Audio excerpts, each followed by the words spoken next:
evening and welcome to the AGO. My name is Stefan Yost. I'm the Michael and Sonia Kerner Director and CEO of the Art Gallery of Ontario. We like to begin our events by acknowledging that the AGO is located on the traditional territory of the Anishinaabe Mississauga of the New Credit, and it has been home to many Indigenous people, including the Haudenosaunee, the Huron-Wendat, and Seneca people through time. There's been a great deal of interest in today's event with over 5,000 people are currently watching, so I just want to welcome everyone. We'll be opening the exhibition Studio 54 quite soon, hopefully in the next couple of weeks or so. It's been beautifully curated and installed by Julian Cox, and it's a partner with our good friends at the Brooklyn Museum. I want to take this moment to thank everybody who's joined us. If you're one of AGO's 250,000 members or annual pass holders, thank you. You really make a difference for us. I also want to make sure that you know that the AGO is here for you, particularly if you have kids. We offer 3 live programs. If your kids are at home every day for free, 3 times a day, just go to ago.ca and we'll take care of your kids. Just trying to help you get through this pandemic.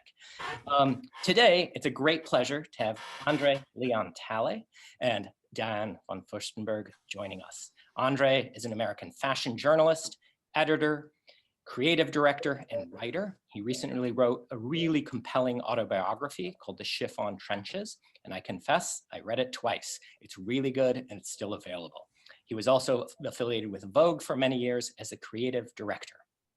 Diane von Furstenberg is a preeminent fashion designer. Her company operates in over 70 countries, and she's also a philanthropist. If you've enjoyed the High Line in New York City, this wonderful park, she had a great deal to make sure that that happened for all of us. She has a new book out called Own It, and we're going to carry both books at the AGO gift shop. So when you see the exhibition, you should come and purchase those books. Today, they're going to be in conversation about an amazing nightclub, Studio 54. It was open in New York City for 33 months, from April 1977 to February of 1980. I hope, again, you come and see the show. It's great to have 2 people who were key to the success of that nightclub and who can share their experiences with us today. So welcome, Diane, and welcome, André. Thank you. Thank you for having us. Thank you. We thought we would start by simply having show some images, and maybe we could use that as the jumping point for the conversation. So I'm gonna just do a little share my screen here.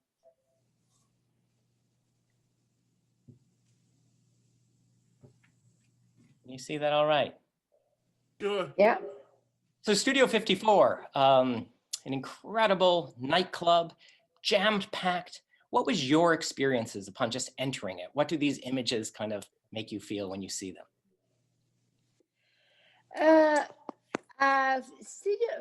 When you think Studio 54, especially from the outside, it was all about how you get in, you know? I guess that one of the attraction was like, will they let you in, you know? And in order to get in, you know, you had Martin, I think his name was, and he would let people, it was like the doorman.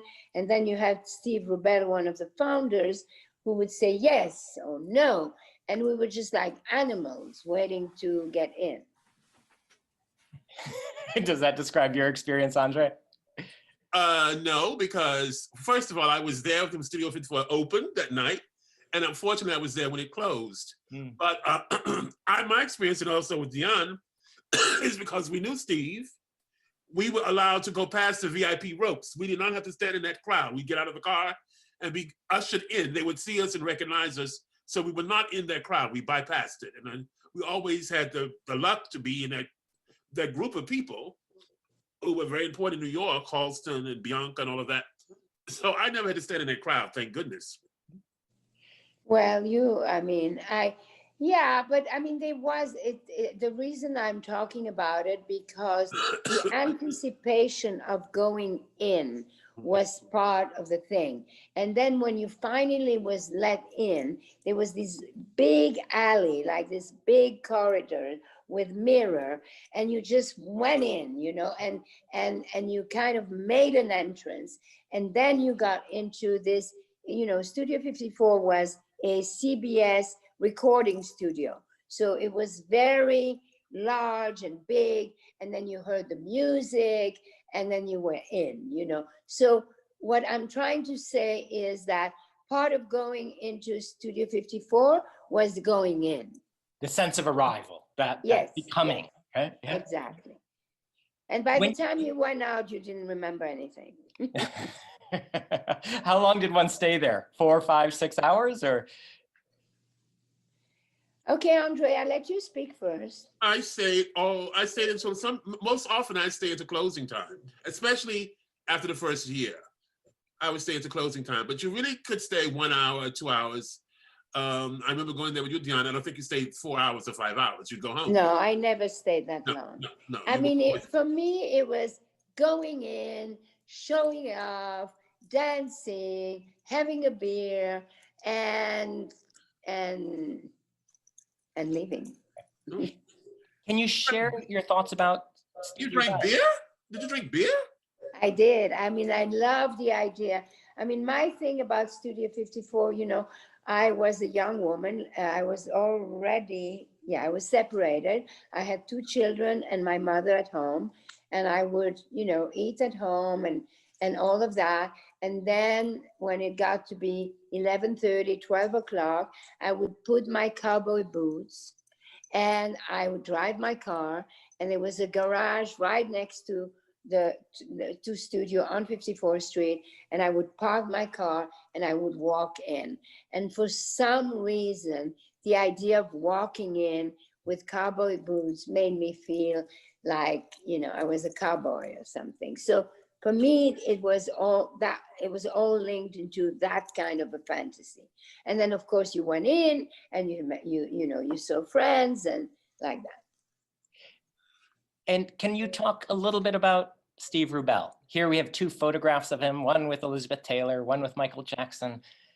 He was choreographing much of the theatrical, the whole event. What was your sense? He was a very nice man. I really liked Steve a lot. I think he loved this whole magical moment that he had created with his partner, Ian Schrager. Yep. And he lived for this. He lived to be next to Elizabeth Taylor when she was married to the Senator, Mr. Warner in Virginia. This is Elizabeth Taylor in her life as a senator's wife, not as the glamorous Liz Taylor of Hollywood. And then, you know, Michael Jackson comes in, but not just these people, they're all people from all over the world.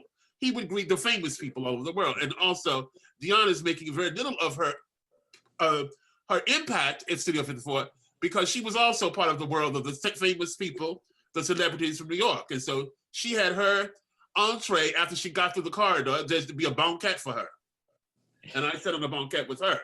She does not remember this because she just said you forget everything. She just said you forget everything, but she was very much a part of the moment of 54. Oh. Fashion is key, right? So this is an installation shot in the AGO. Oh, that's great. That's right? Fantastic. So we thought we might want to put this up, Andre, for you to talk about this work a little bit. Okay, well, first of all, I see so many Norma Kamali pieces there, but I don't see a DVF piece. But this beautiful parachute coat to the floor is by Norma Kamali.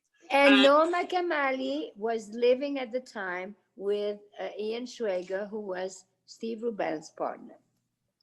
Absolutely. And this white puffer coat here is Norma Kamali. This is her contemporary version, but she designed the original sleeping bag coat in 1977 when 54 opened. I had the blue one.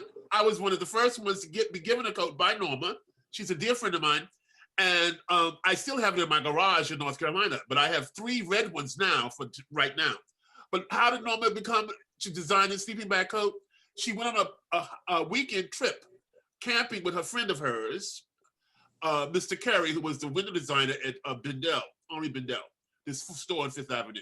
And that's right, Bob Carey. Bob Carey. And she was in a sleeping bag. She had to get up and go to the bathroom in the woods. And she had to crawl out of the sleeping bag. And she just realized that the sleeping bag could be turned into a coat. And she made this great coat, and it's the best coat. And there it is in silver. And that, by the way, her parachutes were made from real vintage silk parachute fabric. And when I first met Norma Kamali, by the way, Norma Kamali never went to Studio 54. She was with Ian, but she never went to 54. And if she did, she designed costumes for Grace Jones, but she was not sitting on a banquet or dancing in 54. That's right. That's right. So this parachute was made from antique silk parachute, recycled parachutes from the war, and she made the most extraordinary clothes from these things. They're really beautiful. They're really extraordinary. Oh, who's that? This is Oh, Sterling. Antonio drawing. Antonio. Andre, that's not me. I No, never looked like that. Sterling. But it's a drawing by Antonio Lopez. Exactly. Yeah. And who is doing things for Alvin Ailey. Yes. Yes, and I think that's Sterling. Remember Sterling, Sterling? Sterling, Yeah, who was dancing all the time. Yeah. Beautiful, beautiful drawings. Yeah. Beautiful. A sketchbook here that's in the show. That's Antonio's. Oh, that's fantastic. Wow, you got a great show. Oh, we'll send you the catalog, and we'd love you to have you visit, but the border's not open. Catalog. Yeah. Send me the catalog and invite me. I love you got Antonio's diaries.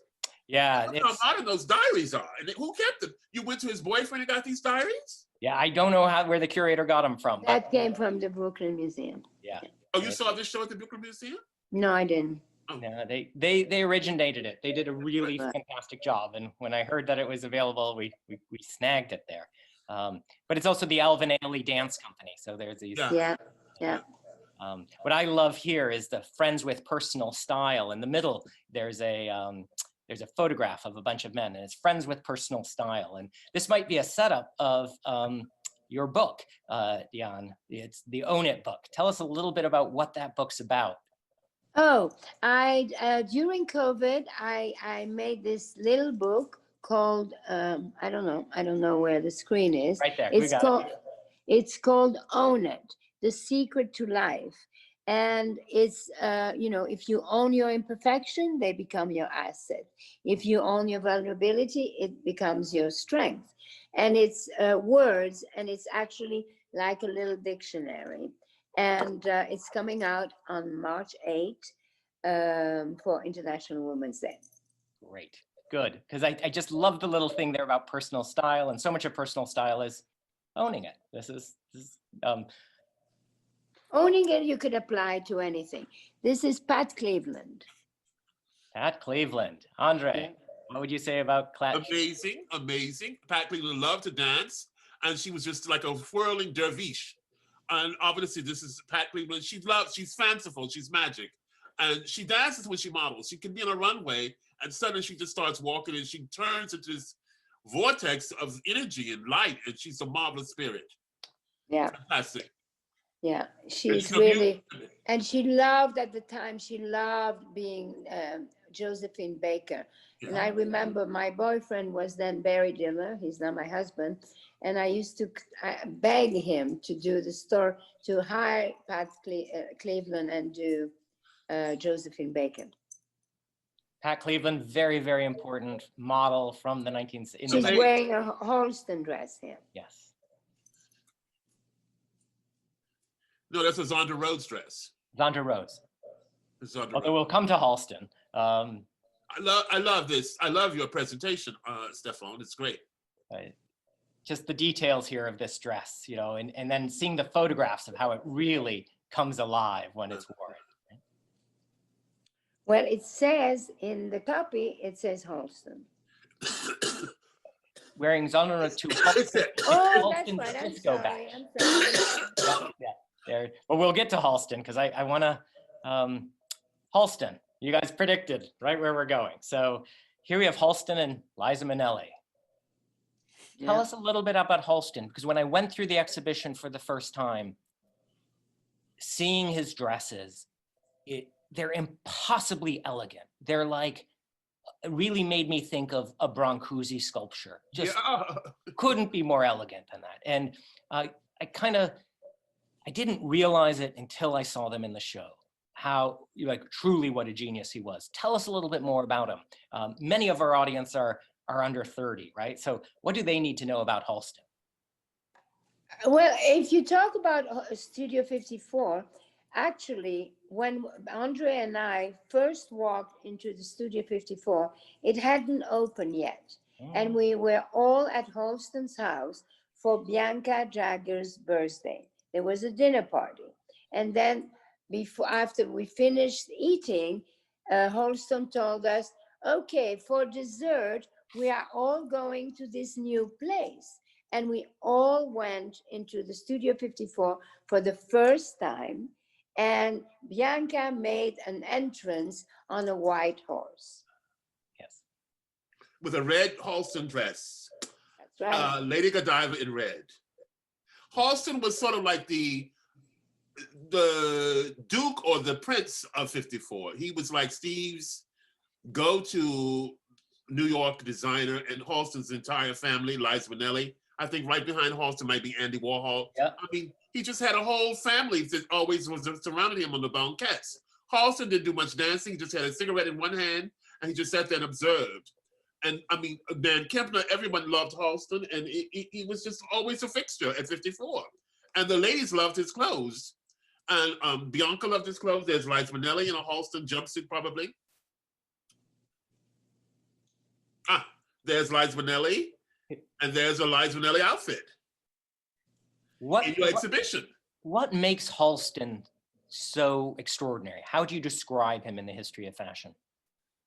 The ultimate minimalist, as you described, impossibly elegant. Elegance is refusal. He pared down. He just chiseled it down like a Brancusi bird in flight. He just chiseled away detail, extravagance. It's all about the line, simplicity. The personality of the wearer becomes more important than the ornamental or decorative effects of a dress. So his conceits are very traditional. Kimonos, caftans, beautiful clothes, simplicity of fabric. Just amazing. It was unseen. I mean, he was like a minimalist. He believed in minimalism, and it was like a Brancusi sculpture. And he was really the quintessential American design. You know, he was the young American designer at the time. You know, there was also Giorgio Sant'Angelo, and Halston was the Prince of New York, as Andre is saying. Yeah. Great photographs. Here, the Grace Jones were there. Grace Jones in 78. The dramatic diva performing. She did solo performances. And of course, Andy Warhol loved 54. He was always there to look at the way he's dressed with his little camera. And right? Yeah. And on the other picture is Olivia Newton-John. And it was actually the opening of it wasn't my husband then, but my husband's movie, Grease. I didn't make that connection till now. Yeah. And do you remember the opening evening? I do actually. And yeah, I do remember. Yeah. Well, I wasn't in New York. I moved to Paris by then. Okay. And I was living in Paris, and Grace Jones often came to Paris. And Grace Jones, I met Grace Jones through Steve Rubell, actually, when Steve had a little club in Queens, and Grace had her first disco album, and it was called I Need a Man.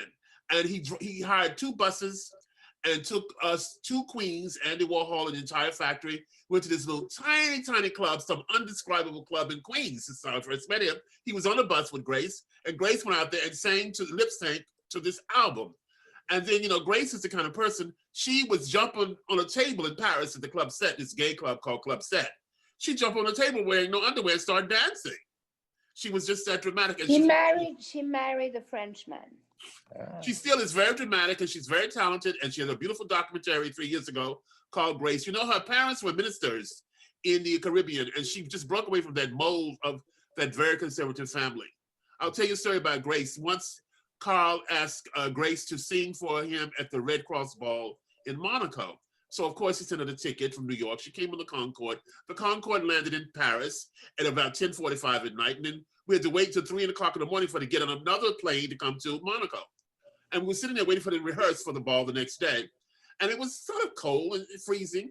And Grace came in very, very late. Carl was upset, and I'm sitting there just kind of tired, waiting for Grace, you know, to be the ambassador between Grace and Carl. And she gets up on stage and she says, "Would you please hand me my gloves?" Well, the gloves were like Fendi gloves, gauntlet gloves, you know, very extravagant. I said, "Grace, why do you need your gloves?" She said, "For attitude."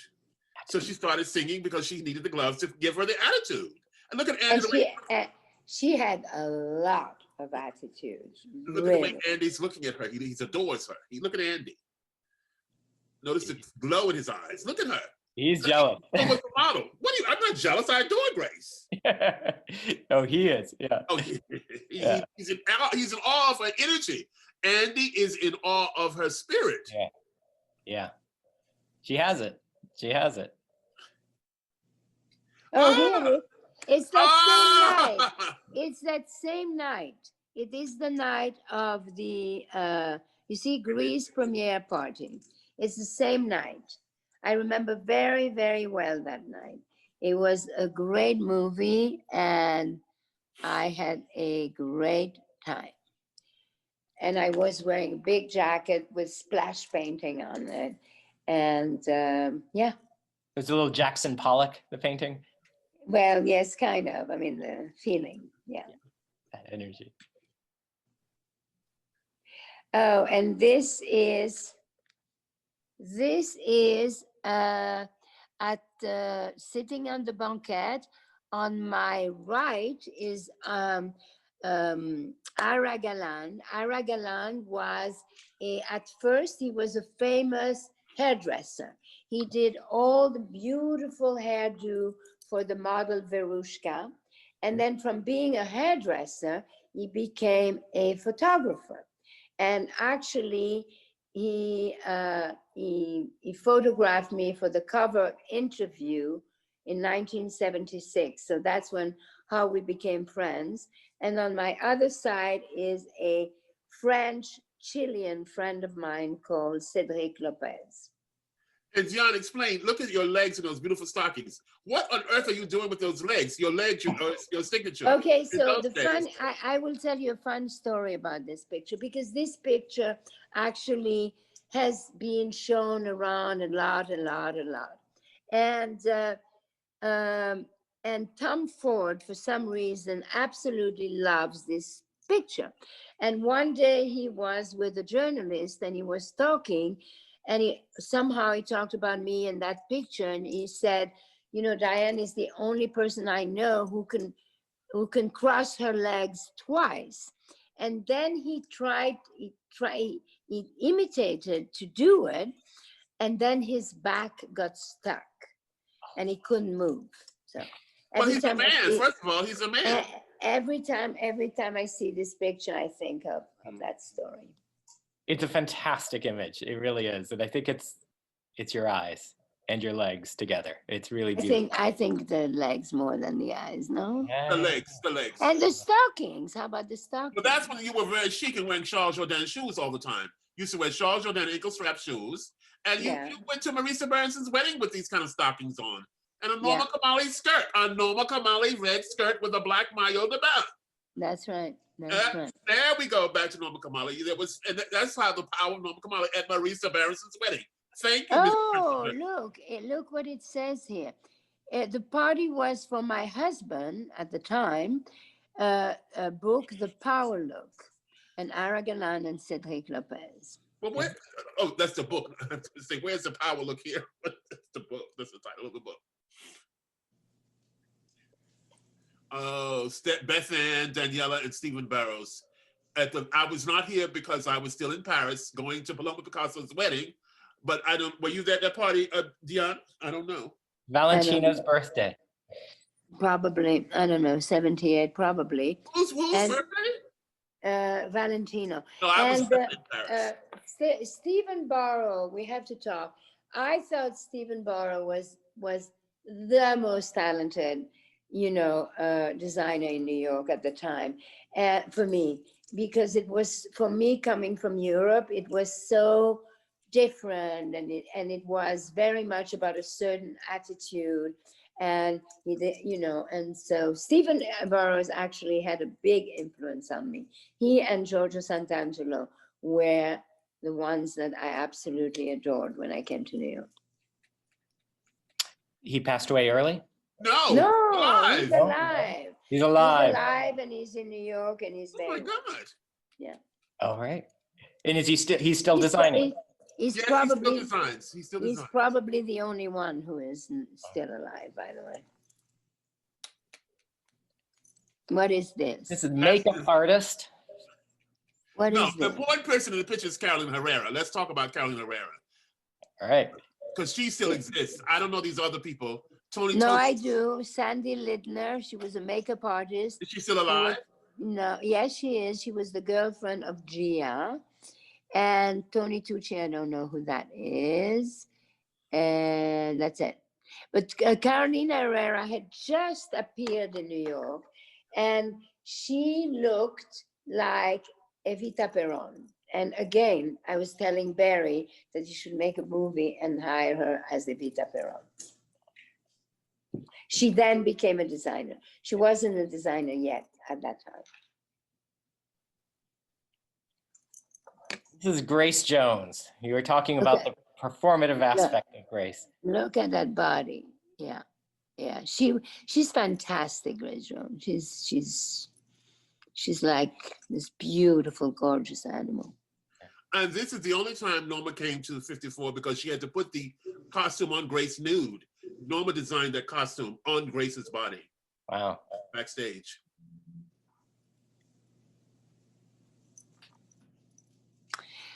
That is Naomi Sims, I think. No, it's not. Oh no, Amina.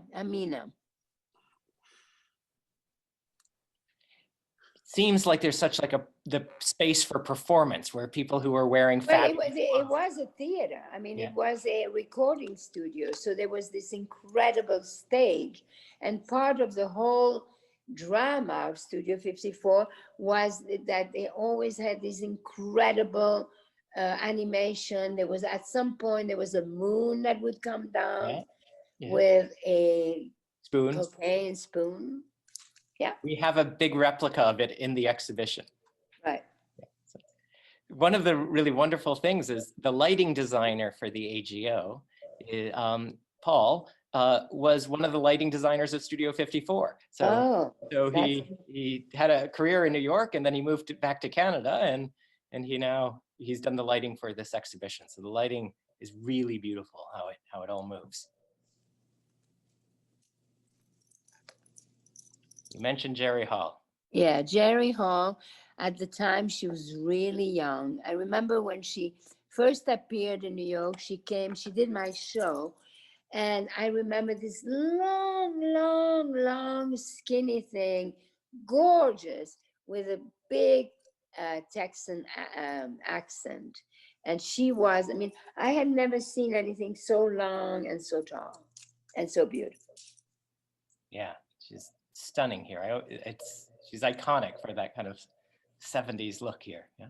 Yeah, she is iconic, actually. And let's see, what is she wearing? Do you know? I have no idea. I have no idea. So our prime minister is Justin Trudeau. Oh, that's where I met her. I remember meeting her at Studio 54. She was, I mean, she was, at the time, she was so beautiful. And she had these incredible blue eyes. And I remember her so well. She was so beautiful. She was really gorgeous. And a few years ago, I met your prime minister, her son, and we were at a conference and he was speaking and he looked so much like his mom and I just couldn't help it. So I introduced myself and I said, I need to kiss you because I knew your mother and you're just like her. Yeah. Well, she raised a good family here. So. Mm-hmm.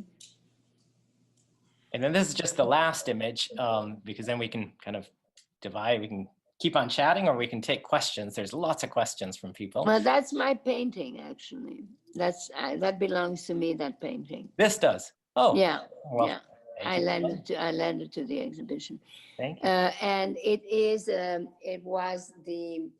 Andy Warhol who took the tickets to get in.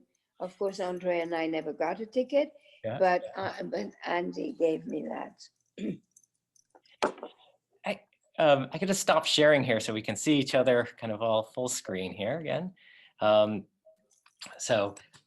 do wanted to just maybe chat about a couple things. Let's first talk about, AIDS happened after Studio 54, right? And obviously this extraordinary moment of American creativity in music and in fashion and design and art. And it was very interrupted pretty dramatically in the years afterwards? Well, New York at the time was very dangerous, and it was very cheap, really cheap. So as a result, a lot of creative people lived in New York. I mean, it was for me who had come from Europe, it was this extraordinary, Babylon of creativity where there was so many things going on and life was so cheap. I mean, I remember I could organize a brunch, go to the supermarket, and for $50 I could have 20 people for lunch. Yeah. No longer the case, right? No, I don't think I've been to the supermarket since. No, I'm joking. And André, when I was reading your book, The Chiffon Trenches, you're pretty direct about kind of racism in America and the fashion world, etc. And just tell me a little bit about how, because when I look at pictures of Studio 54, it seems quite diverse. There's Grace Jones and you're there and etc. Can you talk a little bit about race during that period and just race in terms of what? Studio 54? Yeah. Everyone who got into 54, there was no sense of racism in Studio 54. It was a very democratic and it's a very liberating place. People went there to feel liberated and celebrated music and style and fashion. Truly, I mean, the discrimination about Studio 54 is if you looked good. Yeah. I mean, I hate to say it, but it's your looks that got you in. Or obviously if you were famous, but even sometimes people were famous, but they didn't know, it was really about, there was definitely discrimination. There was definitely an elitism about it, but it was about looking hot. And it was also a time of enormous liberation, a time of enormous sexual liberation. Everything was allowed, everything was, for me, as a woman, there was liberation, sex was completely open, we didn't have AIDS, we had just invented the pill. This was the time, that open space between the invention of pill and AIDS, and therefore enormous sexual liberation, an enormous sense of sexual aroma all around the city. There was a moment in your book, André, you said people went to Studio 54 and anybody could dance with anybody, or I'm paraphrasing there. No, because people forget, as John said, you've got it and you forgot where you were. It was just a moment of happiness. People danced alone. People were just dancing. I'll never forget, got up on a speaker and started dancing in a Saint Laurent couture dress. And she was a woman of a certain age and she climbed up on a big speaker and started dancing by herself. It was just a liberating moment in the middle of a week or a celebration, or Valentino had a party or someone had a party. You just went there and you just felt good. You didn't go there to feel bad. You just went there and you came home and you were tired. You were exhausted from being at 54.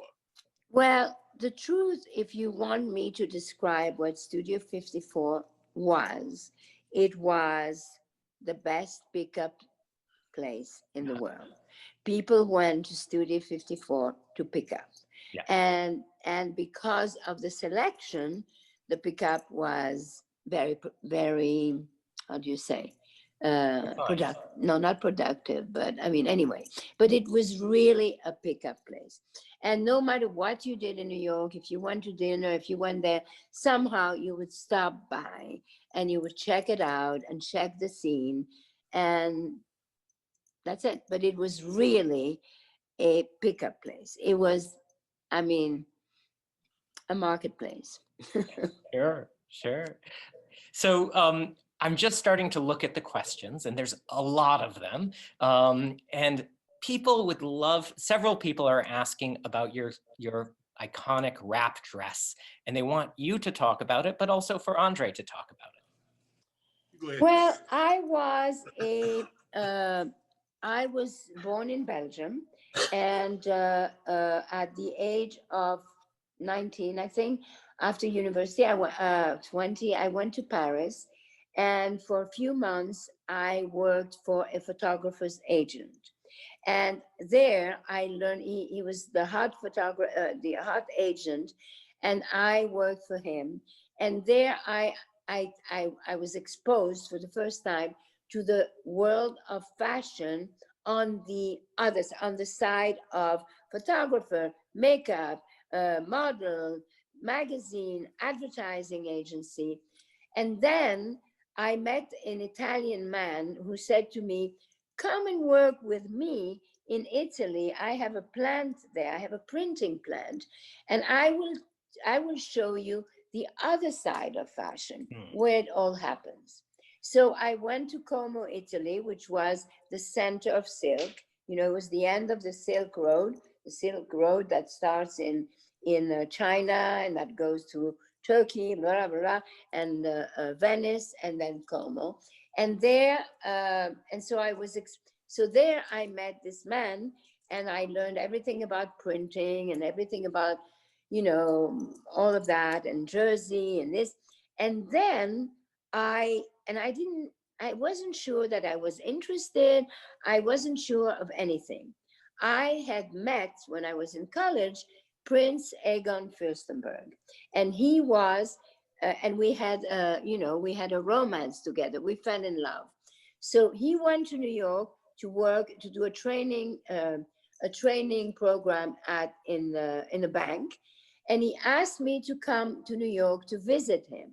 So as a young European girl, I came to New York to visit my boyfriend, who was a young Austro-Italian prince.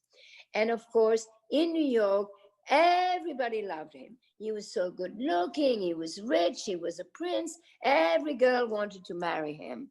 And I arrived there and they all looked at me, who is this girl? And that's how I was exposed to all these young designers, Halston, Giorgio Sant'Angelo, Stephen Barrows. And I saw these clothes that were so different than any clothes that I had seen that were in Europe at the time. So I stayed there for about 2 months, and then I had to go home. So I went to go home back to the factory in Italy. And all of a sudden, because of what I had seen in New York, I looked at the factory, I looked at the jersey, I looked at the printed, and I thought to myself, ooh, I can do something from that factory. And that's when I designed my first dress, blah, blah, blah. And that's how it happened. Fantastic. It's so global, the store, right? You know, it's just so, it's linking these different parts. But it's global, but it's an American dream, because then I married my prince. I came to New York as a princess with a big suitcase full of little dresses. And I went to see Mrs. Vreeland, who was the big doyenne of fashion. Yes, right. And nobody really paid attention to my dresses before. And she looked at me, and she had a rack. I put all the dresses on the rack, and she had 2 young girls in that office, Lulu de la Falaise and Pat Cleveland, and they started to try the dresses on. I was so shy, I was so intimidated. And she just went crazy. She said, this is genius, this is great. And that's how I began. And then I met André. So I should talk about— How did you guys meet? Okay, André, you want to talk about you talk, you're good.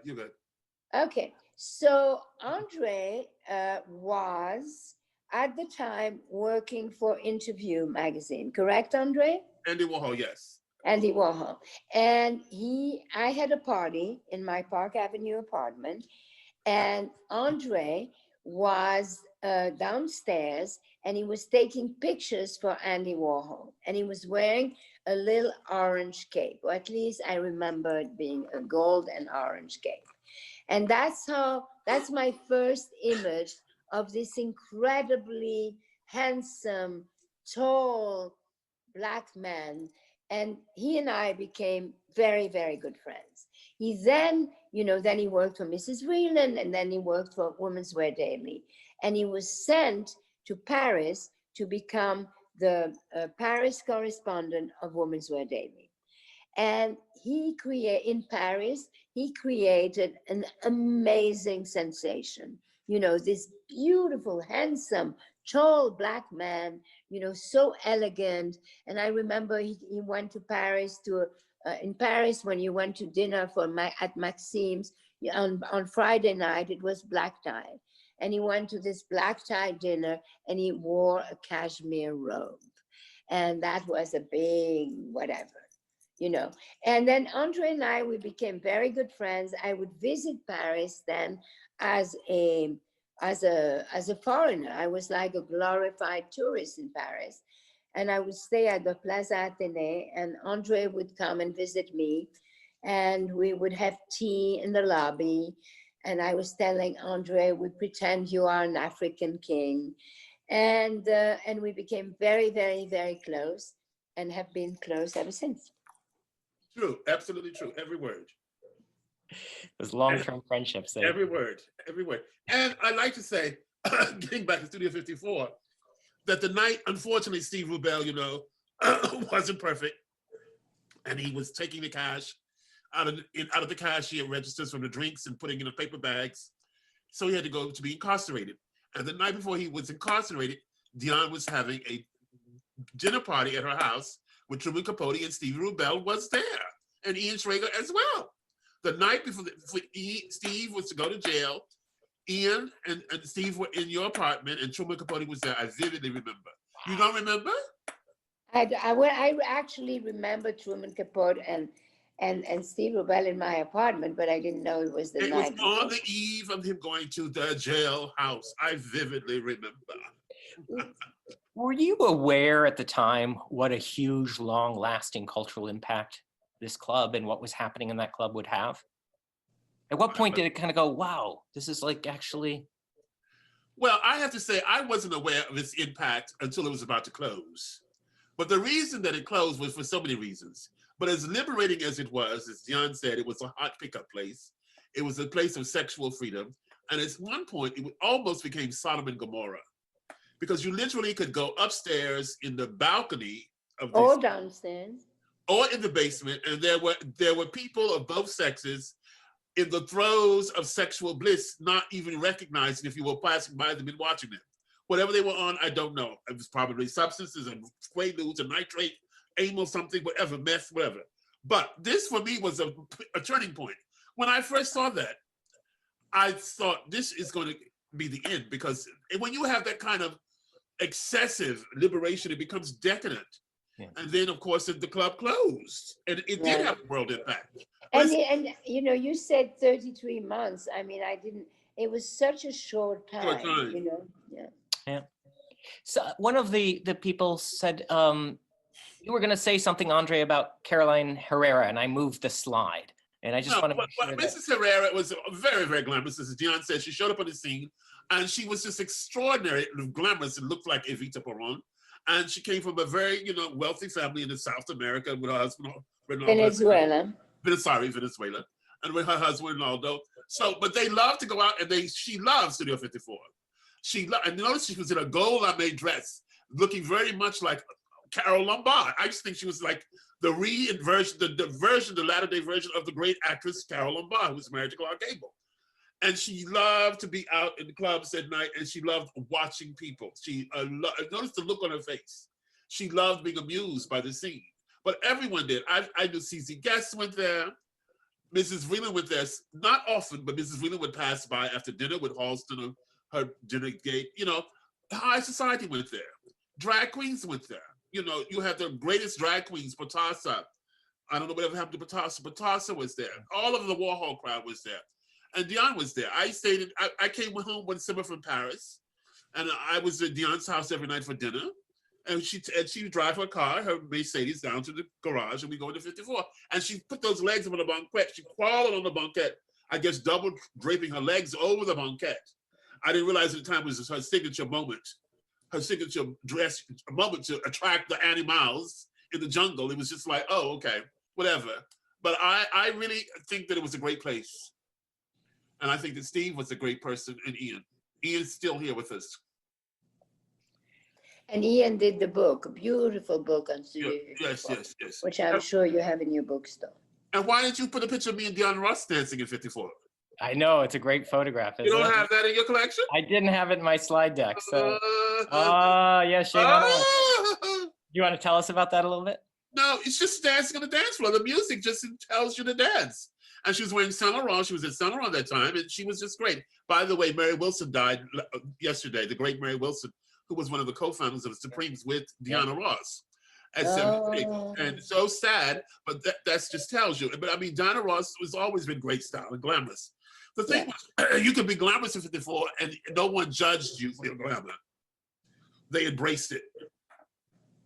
So a bunch of people are saying they want to know about the fabric and the clothes you're wearing, Andre. And they want to know Why? also, Diane, what you're looking fabulous. The number of But Diane looks much more fabulous than I do. And what is that jewelry you're wearing tonight, Diane? I love the jewelry. You know what it is? It's beetle wings. Oh, wow. Beetle wings. This is very light. It's a friend of mine from India who made those. beautiful. Yeah. Is it Kirat? It's not Kirat, is it? No, his name is Anut. Beautiful. Yeah. And that's great. When I'm wearing something, I wore those for you, Andre. I love them. I'm glad that people are asking. When you are a friend of Andre, it is very important and absolutely indispensable that you are glamorous, you know? So I made an effort tonight. You made a big effort. And I'm wearing an agbada from Nigeria, from Lagos. I have a friend in Nigeria who makes these. It's a typical dress. It's called an agbada. It's African. And it's a big kaftan. And Diana's made me many kaftans too. And it's made out of wool, like you make a suit from it, wool flannel. Beautiful. Thank you. So somebody's asking, could Studio 54 exist today? Could there be an equivalent, or is there an equivalent? No. Oh, no. I don't think there's ever been a nightclub like that since. I think many people have tried it. It was a moment. It was everything between the place, but even the place, I think they tried to do it there too. It was a moment in history. It was like a sparkling moment. And it was the height of disco. You know, it was the height of disco. So it was that music and that freedom and that dancing and the studio and the stage. So it was really it was a moment. And did you guys draw on Studio 54 later? Did you kind of, what do you mean draw? Like creatively draw on that experience? No, not me. No, not in my work. No. I mean, maybe, I don't think that Diane was inspired by Studio 54 for her dresses. No. No. I mean, my dress was the dress you wore before you went to Studio 54. Yes. Yeah, there we go. You're both teachers in some ways. You're interested in the next generation. You're releasing a book on Women's Day. I've seen you, Andre, with young people here. Yeah, I love coming to your gallery. You just were really super generous with the public. Again, most of our audiences are in their 20s and 30s. Yes. What are some things that you wish somebody had told you when you were that age? What are some things how do you try to guide people? Because I know a lot of people here are quite young. By listening to what they want to achieve, listening to their dreams and goals. That's one thing. You must listen. You must listen and connect to the individual. Diane, what do you say? Well, I think that when you get old, actually, you speak, you know? I mean, because when you are old, you have so many stories. I mean, sometimes I just think people must think I'm showing up, you know? So when you are old, it's about using your voice, your experience, your story, your connection in order to help others to become who they want to be, you know? Both Andre and I, we were lucky and privileged that we made our dreams come true. You know, Andre was from North Carolina and he was dreaming of Vogue, he was dreaming of fashion, and he became such an important pillar of fashion. You know, you walk the street with Andre, he's very famous, you know? So it's, you know, he lived his dream. And in my way also, I lived my dream. So when young people come to us, I think it's about sharing that and giving them the confidence and the stories and that's why I wrote Own It. You know, it's like if you own your imperfection, it become your asset. There What we is go. that? What are you showing? What is he showing? A fabulous frame with a cornucopia, and there's a photo in it. Oh, you know what it is? It's Obama's inauguration. Ah, And Andre and I went to Obama's inauguration in DC, and Nancy Pelosi, who had asked me to introduce her to the Democratic lunch, gave us wonderful seat on the balcony of the Capitol.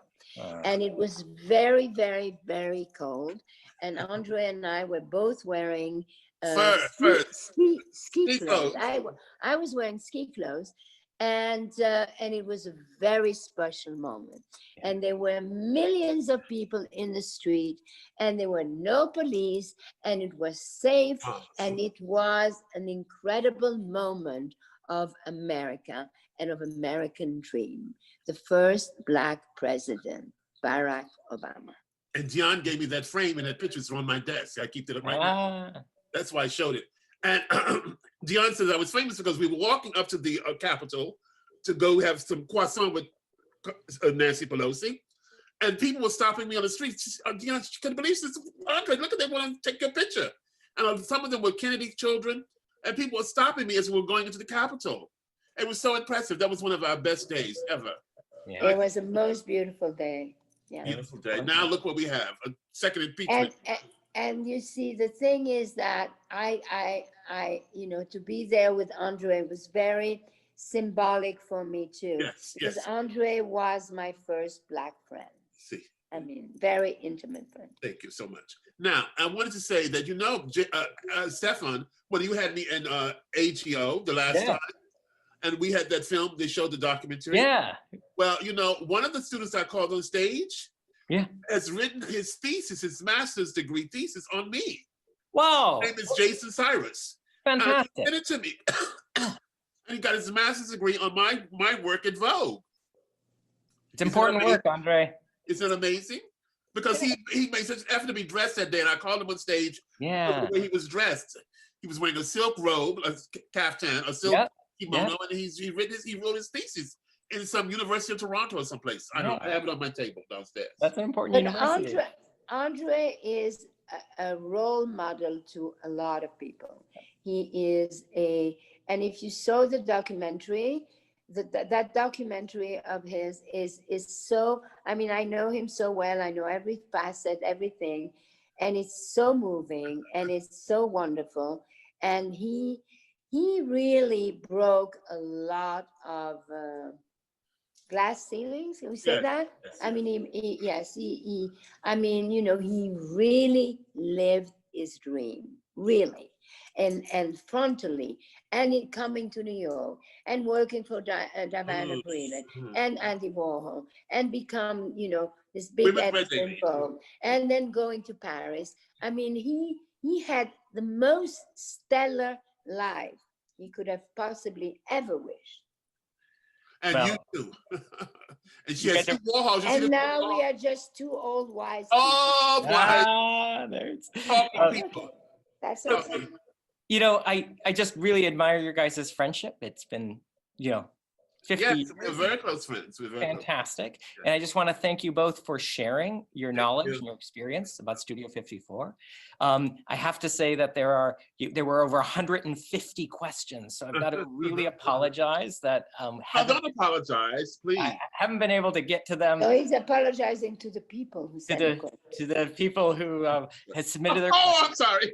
Yeah, no, but it's I just want to thank you both, and I really want to invite everybody to see Studio 54, and I will send like a fantastic exhibit. I'm very impressed with the slide show. And once they open the border, we'll send a car and we'll pick you up and send me the book.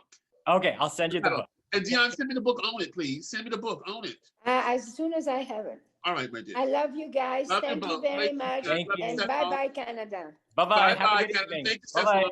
Be well. Love you, Diane. Thank you.